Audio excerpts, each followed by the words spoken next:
James the Lesser, we don't know how to do any polls with anything yet.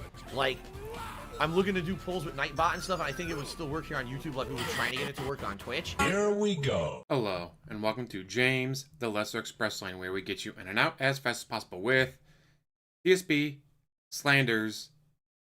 Well, let's watch this a little bit right here. I'm going to give you a personal example of this, a time this happened to me, and the community was in uproar and no one cared. You ready? Before Evo existed. The reason no one cares is because it didn't happen. The Cannon brothers didn't do that. I'm sorry, I said we'd watch. Let's just watch. There was a tournament called the B Series, and it was a major West Coast tournament held by, of all people, the Cannon brothers, along with prominent West Coast players like John Choi, Alex Valle, and many others, okay? Mr. Wizard was part of that group, okay? So they would always hold this major tournament in California, and they would claim this was the biggest Street Fighter event of the year, but everyone was like, no, it's really not. You're just saying that because it's on your coast or whatever, okay? So one year, B5, the fifth one that they ever did, Was in 2001. DSP wasn't fucking there.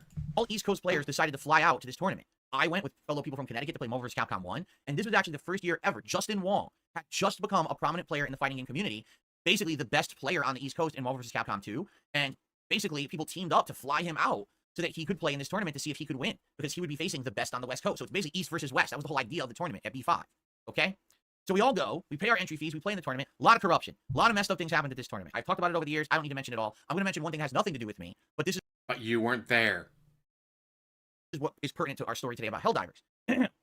So Justin Wong wins, and everyone freaks out. The West Coast is all deflated because Justin beat them. We're ecstatic, we're celebrating, all the East Coast players are partying, going crazy, right?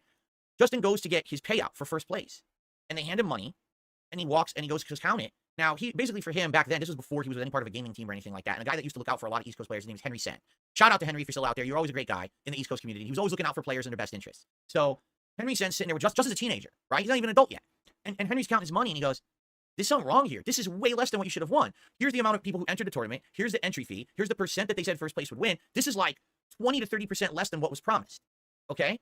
So Henry Sen takes the money. He says, I'm going to handle this for you, Justin. And he goes up and he gets into a big verbal argument with the Cannon brothers and John Choi.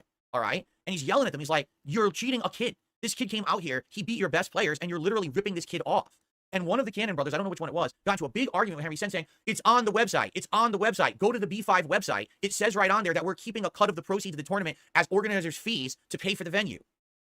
Gee, that's almost like something that these things do, especially back then. They weren't corporate sponsored. It's not like Evo being sponsored probably, by Capcom or whatever. Nah, it's alright. This much goes to fees for holding the fucking event, and then from that, gets trickled down to the winners and all that. And Henry's like, that's not on the website. We know it's not.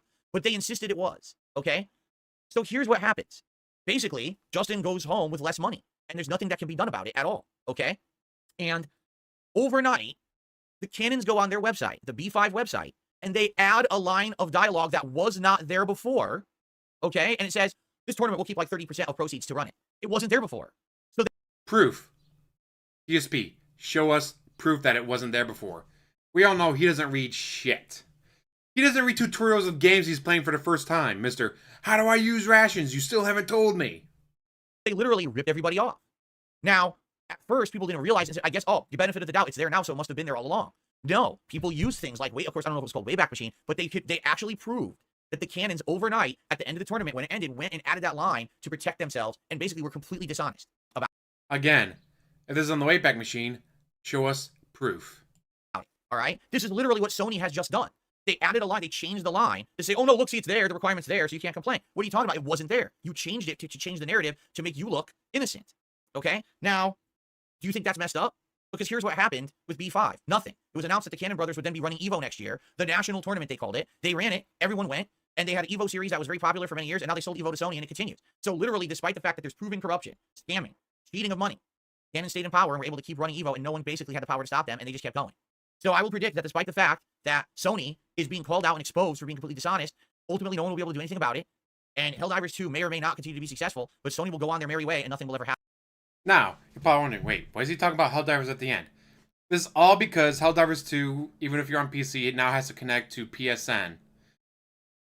PSN is not in every single country that Helldivers 2 is in. There's probably 20 or 30 countries where if you bought Helldivers, you can't play it anymore to, I think, June something. Because you cannot connect to PSN because it just does not exist in your country. But somehow, DSP turned it about me.